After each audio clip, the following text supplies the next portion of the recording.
Shalom Bapak Ibu Saudaraku yang dikasihi Tuhan. Sebelum kita membaca dan merenungkan firman, mari kita bersama-sama berdoa. Terima kasih Bapa di surga untuk segala kebaikan-Mu. Kami saat ini boleh bangun dari tempat tidur untuk menjalankan tugas dan panggilan kami. Namun kami hendak memulai segala sesuatunya dengan belajar tentang kebenaran firman. Roh Kudus tolong kami supaya kami mengerti firman dan kami dapat mengerjakannya sesuai dengan kehendak-Mu. Ini doa kami, dalam nama Yesus kami berdoa dan berserah. Amin.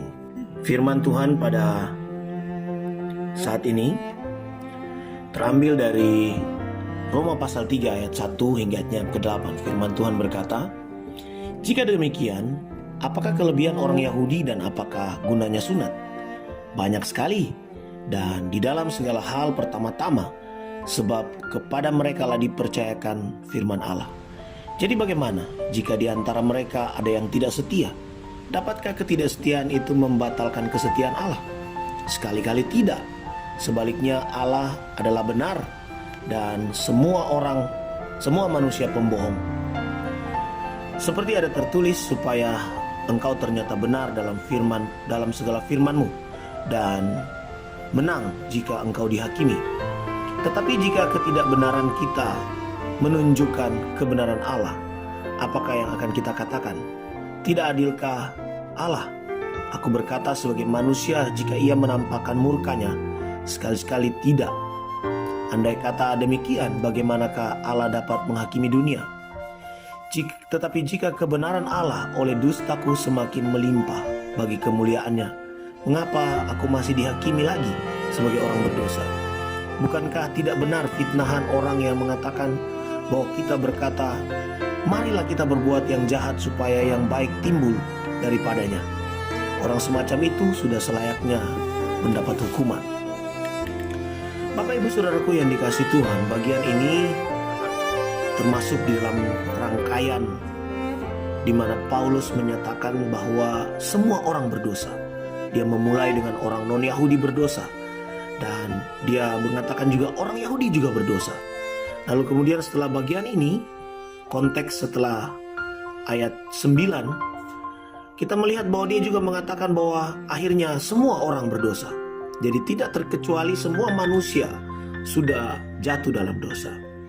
Nah, kalau termasuk orang Yahudi, yaitu orang beragama, juga berdosa, maka muncullah pertanyaan.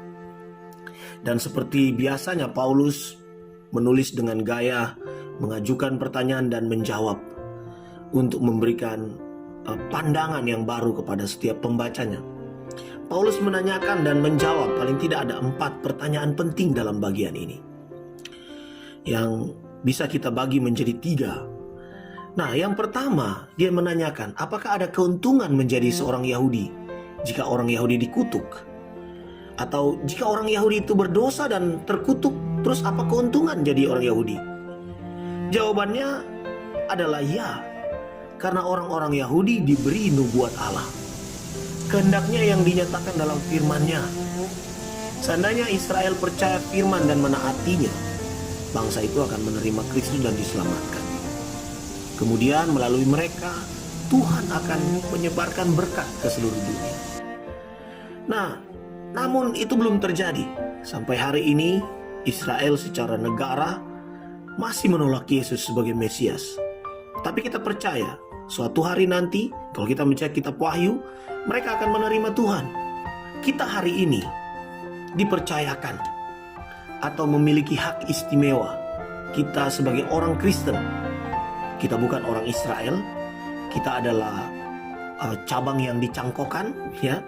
Kita adalah seperti pemain pengganti yang sedang menggantikan pemain inti kalau main sepak bola. Nah, kita memiliki hak istimewa, yaitu kita memiliki firman Tuhan. Yesus berkata dalam Matius 28, "Pergilah jadikan semua bangsa muridku." Kita sekarang ini diberi firman Alkitab, kita baca, kita renungkan, kita hidupi, dan kita saksikan.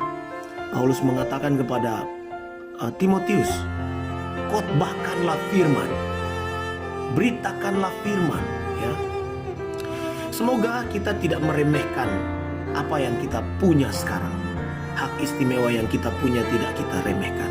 Lalu yang kedua, apakah Paulus bertanya lagi dalam ayat 3 sampai 4 itu, apakah ketidakpercayaan Israel telah membatalkan firman Tuhan? Tentu saja tidak. Ketidakpercayaan manusia tidak akan pernah bisa membatalkan kesetiaan Allah. Atau dalam ayat 3 disebut iman. Tuhan itu benar pun setiap orang adalah pembohong. Di sini Paulus mengutip Mazmur 51 ayat 4, di mana Raja Daud secara terbuka mengakui dosanya dan kebenaran Allah dalam menghakimi dia. Bahkan dalam mengakui dosa-dosanya, Daud menyatakan kebenaran Tuhan atau kebenaran Yahweh dan kebenaran firman-Nya. Saya kira kita juga harus mengakui bahwa firman Tuhan itu benar. Dia tidak pernah melupakan janjinya. Dia tidak pernah membatalkan firman-Nya. Percayalah sepenuhnya kepada firman-Nya. Lalu yang bagian ketiga, dia bertanya lagi, mengapa tidak berbuat dosa kalau itu lebih memuliakan Allah? Kita membaca dalam ayat 5 sampai 8. Nah, bagaimanapun jika Tuhan dihormati dalam menghakimi dosa saya, ya, maka saya benar-benar melakukan kebaikan kepadanya dengan cara apa? Dengan berbuat dosa. Karena alih-alih menghakimi saya, dia harus membiarkan saya berbuat dosa agar dia lebih dimuliakan. Kalau begitu, dia tentu saja tidak adil kalau dia menghakimi saya. Seolah-olah seperti itulah bunyi pertanyaan Paulus.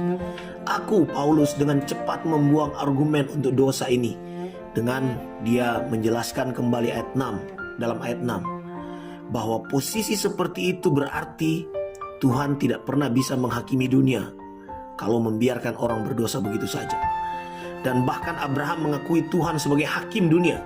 Kita bisa melihatnya dalam Kejadian 18 ayat 25. Paulus tidak menjelaskan bagaimana Allah menghakimi dosa dan mendapat kemuliaan darinya, ya. Dia hanya menyatakan bahwa semua kebenaran dan keadilan akan runtuh jika Tuhan melakukan apa yang diklaim oleh orang-orang seperti itu. Jadi musuh-musuh Yahudi Paulus telah berbohong tentang dia dan berkata bahwa dia mengajarkan doktrin yang berkata, marilah kita berbuat jahat supaya datang kebaikan. Kita bisa melihatnya dalam ayat 8. Juga dalam ayat pasal 6 ayat 1 dan 15. Nah, pernyataan ini sangat bertentangan dengan kitab suci. Sehingga Paulus menolaknya dengan mengatakan bahwa orang-orang yang mengatakan hal ini pantas dihukum dalam ayat 8. Nah, Bapak Ibu Saudaraku yang dikasihi Tuhan, apa yang saya tangkap di sini untuk kita kerjakan?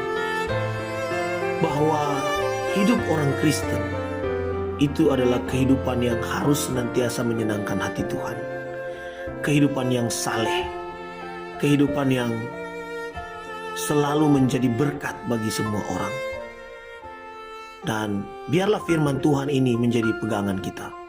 Firman Tuhan ini menjadi kekuatan bagi kita. Mari kita berdoa. Tuhan, terima kasih untuk firman-Mu. Kiranya ini boleh tertanam baik dalam hati sanubari kami. Kami menjalani kehidupan sesuai dengan apa yang menjadi kehendak-Mu. Ini doa kami dalam nama Yesus kami berdoa. Amin.